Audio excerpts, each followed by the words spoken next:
कितना समय हो गया और अभी तक एक भी मछली नहीं आई। हे भगवान, आज कुछ होगा या नहीं।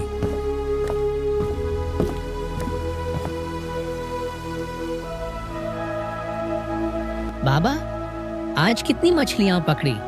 माँ कह रही थी कि आज जल्दी घर आना, क्योंकि आज घर में चावल नहीं बचा। बेटा, लगता है आज समुद्र ने हमसे रूठने की ठान ली है। अभी तक एक भी मछली नहीं आई जाल में। लेकिन बाबा, कल तो आपने कहा था कि मेहनत करने वालों को भगवान कभी खाली हाथ नहीं लौटाता। हाँ बेटा, कहा तो था, लेकिन शायद भगवान हमें आजमाना चाहता है। धीरे धीरे शाम हो जाती है। किशन के जाल में एक भी मछली न आने के कारण वह अपने बेटे के साथ घर लौट आता है। किशन को खाली हाथ देखकर उसकी पत्नी उससे पूछती है, क्या हुआ, आज खाली हाथ आए हो? तभी किशन गौरी से कहता है, क्या करूं गौरी, आज सुबह से शाम हो गई, लेकिन एक भी मछली जाल में नहीं आई। पता नहीं भगवान हमारी कौन सी परीक्षा ले रहा है। मुझे लगता है भगवान हमें आजमाना नहीं बल्कि भूखा मारना चाहता है। 3 दिन से पेट भरकर खाना नहीं खाया हमने, और अब गोपाल को भी हमारे साथ भूखा सोना पड़ेगा। किशन कुछ नहीं कहता। वह धीरे से अपने टूटे हुए जाल को देखता है। शायद यही उसकी सबसे बड़ी समस्या है, पुराना और फटा हुआ जाल। लेकिन नया जाल खरीदने के लिए उसके पास पैसे नहीं थे। सुनो, मैं सुबह जल्दी निकलूंगा, शायद कल किस्मत अच्छी हो। सिर्फ किस्मत से पेट नहीं भरता किशन, कुछ और करना पड़ेगा। सुबह होती है। किशन अपनी नाव लेकर समुद्र में जाता है और जाल नदी में डाल देता है। वह कई घंटों तक मेहनत करता है, पर जाल खाली ही निकलता है। तभी उसे दूर एक बूढ़ा आदमी दिखता है जो पानी में कुछ खोज रहा था। किशन उसके पास जाता है। बाबा, आप क्या ढूंढ रहे हैं? मेरा चप्पू पानी में गिर गया है और इस वजह से नाव नहीं चला पा रहा हूँ। किशन उसकी मदद करने के लिए आगे बढ़ता है, लेकिन उसे नहीं पता कि यह मुलाकात उसकी जिंदगी बदल देगी। किशन अपनी नाव से झुककर पानी में बूढ़े आदमी का चप्पू ढूंढने की कोशिश करता है। बूढ़े की आंखों में एक अजीब सी चमक होती है, जैसे वह कोई साधारण व्यक्ति न होकर कोई रहस्यमयी इंसान हो। बाबा, लगता है आपका चप्पू ज्यादा गहराई में चला गया है। मुझे नहीं लगता हम उसे ढूंढ पाएंगे। बेटे, सिर्फ चप्पू ही नहीं, कई चीजें गहरी चली जाती हैं, किस्मत भी। लेकिन जो मेहनत करता है उसे खोई चीजें जरूर वापस मिलती हैं। किशन बूढ़े की बातों को अनसुना कर देता है और अपना जाल समुद्र में डालता है। कुछ ही देर में उसे पानी में कुछ भारी महसूस होता है। वह झटके से जाल खींचता है। इसके बाद किशन जो देखता है उससे उसकी आंखें फटी रह जाती हैं। जाल में एक चमकदार मछली फंस जाती है जो सुनहरी रंग की होती है। ये देखकर बूढ़ा आदमी मुस्कुराता है। ये कैसी मछली है? मैंने ऐसी मछली पहले कभी नहीं देखी। ये कोई साधारण मछली नहीं है बेटा। ये मछली तुम्हारी तकदीर बदल सकती है, लेकिन यह तय तुम्हें करना है कि इसे बेचोगे, खाओगे या छोड़ दोगे। किशन सोच में पड़ जाता है। वह मन ही मन विचार करता है। अगर इसे बेचूंगा तो कुछ दिनों के लिए अच्छा खाना मिलेगा। अगर इसे घर ले जाऊं तो गौरी और गोपाल खुश होंगे। लेकिन अगर यह सच में कोई चमत्कारी मछली हुई तो? किशन नाव को लेकर धीरे धीरे किनारे की ओर बढ़ रहा था। उसने उस सुनहरी मछली को नाव में छुपाकर रख लिया। बूढ़ा आदमी अब भी मुस्कुरा रहा था, जैसे उसे पहले से पता हो कि किशन आगे क्या करेगा। मैंने आज तक किसी मछली को जिंदा पकड़कर नहीं रखा, सबको बेच दिया। पर इस बार कुछ सोचकर किशन मछली को धीरे धीरे पानी में छोड़ देता है। मछली कुछ पल तक वहीं तैरती रही, फिर अचानक पानी में वह ओझल हो गई। किशन को ऐसा करता देख बूढ़ा आदमी उससे कहता है, तुम्हारा दिल साफ है किशन, तुमने लालच को हराया है। बाबा, आखिर आप कौन हैं? और यह मछली? मैं कोई साधारण बूढ़ा नहीं हूँ बेटा। यह मछली वर्षों से इंसानों की परीक्षा लेती आ रही है। जिसे लालच में अंधा पाती है वह मछुआरा अपने ही दुर्भाग्य से घिर जाता है, लेकिन जो इसे छोड़ देता है उसका जीवन बदल जाता है। क्या? तो क्या अब मेरी गरीबी मिट जाएगी? इसके बाद बूढ़ा आदमी मुस्कुराया और धीरे धीरे उसकी आकृति धुंधली होने लगी। आखिर बूढ़ा आदमी वहां से गायब हो गया।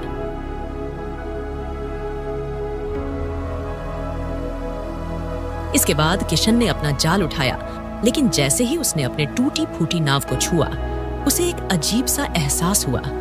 उसने अंदर झांका। नाव के कोने में सोने के सिक्के पड़े थे। जब उसने उन्हें देखा तो वह हैरान रह गया। सोने के सिक्के? ये कैसे हो सकता है? रघु घबराकर चारों तरफ देखता है, लेकिन वहां कोई नहीं था। उसे बूढ़े की बातें याद आती हैं। उसके चेहरे पर आंसू आ जाते हैं। सिक्के लेकर वह अपनी झोपड़ी की ओर भागता है, अपनी पत्नी गौरी और बेटे गोपाल को यह सब दिखाने के लिए। किशन सोने के सिक्कों से भरी पोटली लेकर घर पहुंचता है। घर पहुंचकर वह गौरी से कहता है, देखो गौरी, आज मुझे किया मिला है। किशन सोने के सिक्के निकालकर गौरी को दिखाता है। ये सब कहाँ से आया किशन? बाबा, क्या अब हम अमीर हो गए? अब हमारे पास भरपूर खाना होगा ना? किशन ने बहुत सहजता से जवाब दिया। हाँ, अब हमारे दिन बदल सकते हैं।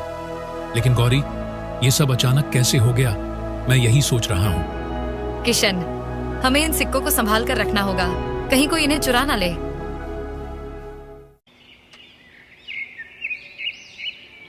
अगली सुबह किशन अपने बेटे गोपाल के लिए नए कपड़े और गौरी के लिए एक साड़ी लेने निकला।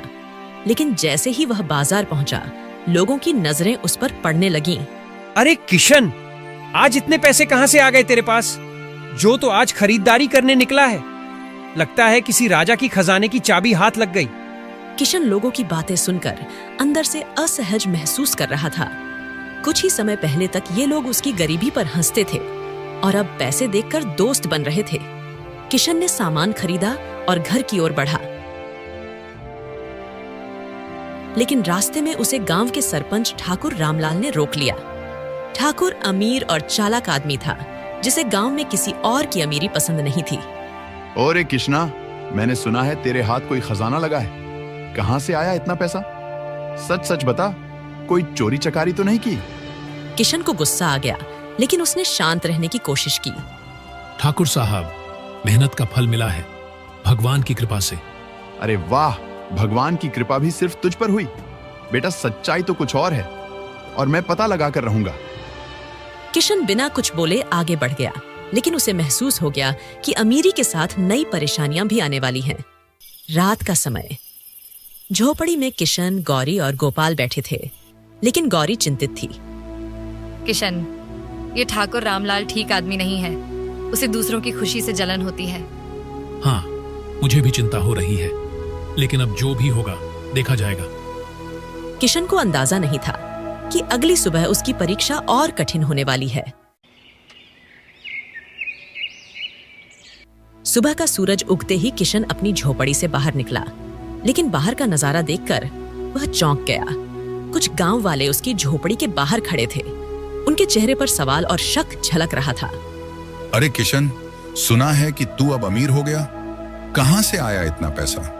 कल तक जो आदमी मछली बेचकर 2 वक्त की रोटी जुटाता था, वो अब सोने के सिक्कों से खेल रहा है। जरूर कुछ गड़बड़ है। किशन असमंजस में पड़ गया। उसने खुद भी कभी नहीं सोचा था कि अचानक मिली अमीरी उसके लिए परेशानी बन जाएगी। तभी ठाकुर रामलाल गुस्से से बोला, किशन, सच सच बता, तूने चोरी की है या किसी तांत्रिक विद्या से यह धन पाया है? गांव में कोई बिना मेहनत के अमीर नहीं होता। ठाकुर साहब, मैंने कोई चोरी नहीं की। ये भगवान की कृपा है और मेरी ईमानदारी का फल। इसके बाद गांव के लोग सहमत दिखते हैं और किशन पास ज्यादा धन होने के कारण उसका सम्मान करने लगते हैं। लेकिन ठाकुर को ये बात जरा भी पसंद नहीं आती है। धीरे धीरे लोग वहां से जाने लगे और ठाकुर रामलाल भी बिना कुछ कहे गुस्से में चला गया। गांवों में किशन की ईमानदारी और अमीरी के चर्चे होने लगे, लेकिन ये सब सुनकर ठाकुर रामलाल उसकी ईमानदारी से जलने लगा था। वह यह बर्दाश्त नहीं कर सकता था कि एक गरीब मछुआरे को इतना सम्मान मिले। एक दिन गांव की चौपाल में ठाकुर अपने आदमियों के साथ बैठा था। उसके चेहरे पर गहरी चिंता और गुस्सा था। ये किशन समझता क्या है खुद को? पहले गरीब था, तब भी ठीक था, लेकिन अब गांव में उसका सम्मान बढ़ता जा रहा है। अगर ऐसे ही चलता रहा तो एक दिन ये गांव का मुखिया बन जाएगा। ठाकुर जी, तो फिर इसे सबक सिखाइए ना। हाँ मालिक, बस एक हुक्म दीजिए, इसका नाम और निशान मिटा देंगे। ठाकुर थोड़ा सोचता है और फिर एक चालाक मुस्कान के साथ बोलता है, नहीं, मारना हल नहीं है। अगर इसे मार दिया तो गांव में बवाल मच जाएगा। हमें ऐसा करना होगा कि यह खुद गांव छोड़ने पर मजबूर हो जाए। ठाकुर धीरे धीरे अपनी साजिश समझाने लगता है। अगली सुबह गांव के मंदिर में हंगामा मच गया। मंदिर का दान पात्र टूटा हुआ था और सारे पैसे गायब थे। ठाकुर और उसके लोग सबसे पहले वहां पहुंच गए। चोरी हो गई, गांव वालों देखो, मंदिर लूट लिया गया है। गांव के लोग इकट्ठा हो गए। सबके चेहरे पर चिंता थी। तभी ठाकुर की चाल के मुताबिक उसके आदमी ने भीड़ में से किसी को इशारा किया। मैंने सुना है कल रात रघु मंदिर के पास घूम रहा था। हाँ, और कुछ दिनों पहले ही उसके पास बहुत सारा पैसा आया था। कहीं उसी ने तो ये पैसे नहीं चुराए? गांव वालों के दिमाग में शक पैदा होने लगा। ठाकुर ने आग में घी डालने का काम किया। अरे हाँ, और जब मैंने पूछा था कि पैसा कहां से आया तो उसने कोई ठीक से जवाब नहीं दिया था। अब गांव वाले धीरे धीरे रघु की झोपड़ी की ओर बढ़ने लगे। किशन अपनी झोपड़ी में बैठा जाल बुन रहा था। अचानक बाहर से शोर सुनाई दिया। उसने देखा कि गांव के लोग गुस्से में उसकी ओर आ रहे थे। गौरी और गोपाल भी डर गए। ये सब लोग यहाँ क्यों आ रहे हैं? गांव वालों ने आते ही उसकी झोपड़ी को घेर लिया। ठाकुर सबसे आगे था। ओए किशन, सच सच बता, मंदिर का पैसा तूने चुराया है ना? क्या? ठाकुर साहब, आप क्या कह रहे हैं? मैं ऐसा कैसे कर सकता हूँ? तो फिर मंदिर के पास तू क्या कर रहा था रात को? और कुछ दिन पहले तेरे पास अचानक दौलत आई थी, वो कहाँ गई? किशन अब समझ चुका था कि यह ठाकुर की साजिश है। वह संयम से बोला, भाइयों, मैं ईमानदार आदमी हूँ। मैंने कभी चोरी नहीं की। आप सब मुझे जानते हैं। लेकिन भीड़ में शक और गुस्सा बढ़ता जा रहा था। तभी ठाकुर ने मौके का फायदा उठाया और चिल्लाया, अगर तूने चोरी नहीं की तो सबूत ला, नहीं तो गांव छोड़कर चला जा। किशन का मन भर आया। उसकी आंखें भीग गईं। उसने सोचा कि यही वे लोग हैं जिनके साथ वह बड़ा हुआ, जिनके लिए उसने हमेशा अच्छा चाहा, और आज वही लोग उसे अपराधी समझ रहे थे। किशन, अब हम क्या करेंगे? गौरी, जब अपने ही पराये हो जाए तो वहां रहने का कोई मतलब नहीं।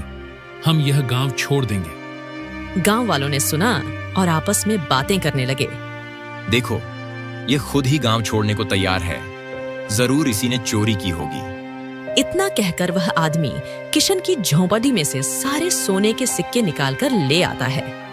किशन ने एक बार फिर गांव की ओर देखा, जहां उसने अपना पूरा जीवन बिताया था। इसके बाद किशन, गौरी और गोपाल पैदल ही गांव से बाहर निकल पड़े। उनके पास कुछ नहीं बचा था, बस उनकी ईमानदारी और आत्मसम्मान। गांव के कुछ लोग पीछे खड़े उन्हें जाते हुए देख रहे थे। कुछ की आंखों में पछतावा था तो कुछ अब भी गलतफहमी में थे। लेकिन सबसे संतुष्ट चेहरा ठाकुर रामलाल का था, क्योंकि उसकी साजिश कामयाब हो गई थी। दोपहर का समय, तीनों एक घने जंगल से गुजर रहे थे। गौरी और गोपाल थक चुके थे, लेकिन किशन का हौसला कायम था। बाबा, हमें अब कहाँ जाना है? बेटा, जहाँ हमारी मेहनत हमें रोटी देगी वहीं हमारा नया घर होगा। लेकिन किशन, हमारे पास कुछ भी नहीं है। हम कहाँ रहेंगे? क्या खाएंगे? देखो, भगवान जब एक रास्ता बंद करता है तो दूसरा खोल देता है। चलते चलते वे एक नदी के पास पहुंच जाते हैं। नदी को देखकर किशन कहता है, सुनो गौरी, यह नदी हमारे लिए रोजी रोटी का जरिया बन सकती है।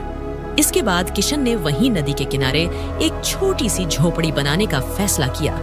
वह जंगल से लकड़ियां काट कर लाया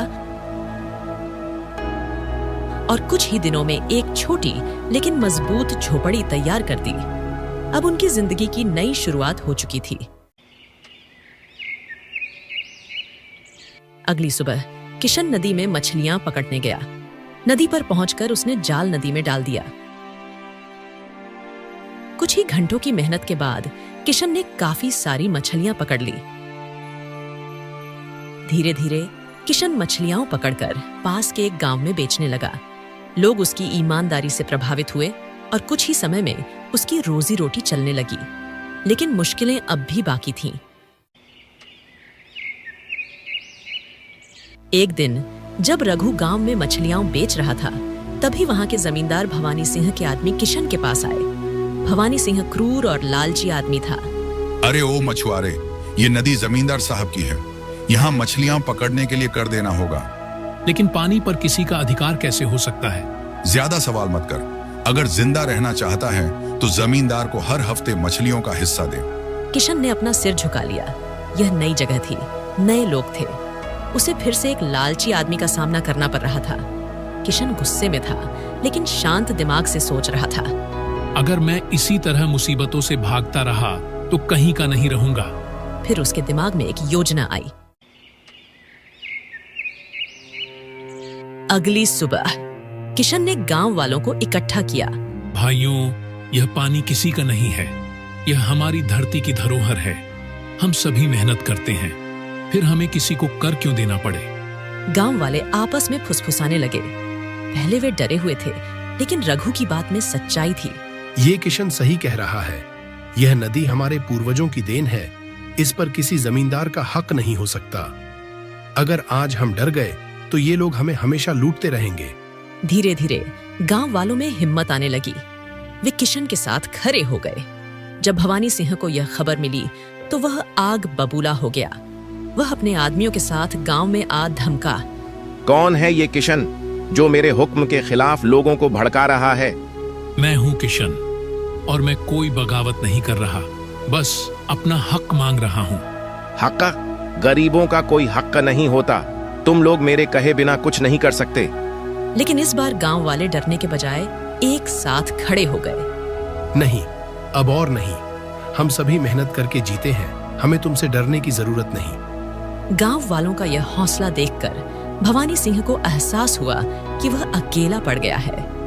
वह कुछ देर गुस्से में इधर उधर देखता रहा, फिर हार मानकर चला गया। भवानी सिंह के जाने के बाद गांव में उत्सव जैसा माहौल हो गया। पहली बार लोगों ने अपनी हिम्मत और एकता की ताकत को महसूस किया था। किशन, आज तुमने फिर साबित कर दिया कि सच्चाई की हमेशा जीत होती है। रघु ने अपने बेटे को गोद में उठा लिया। उसके चेहरे पर संतोष था। यह लड़ाई सिर्फ उसके लिए नहीं थी, बल्कि हर उस इंसान के लिए थी जो मेहनत करता है और अपना हक चाहता है।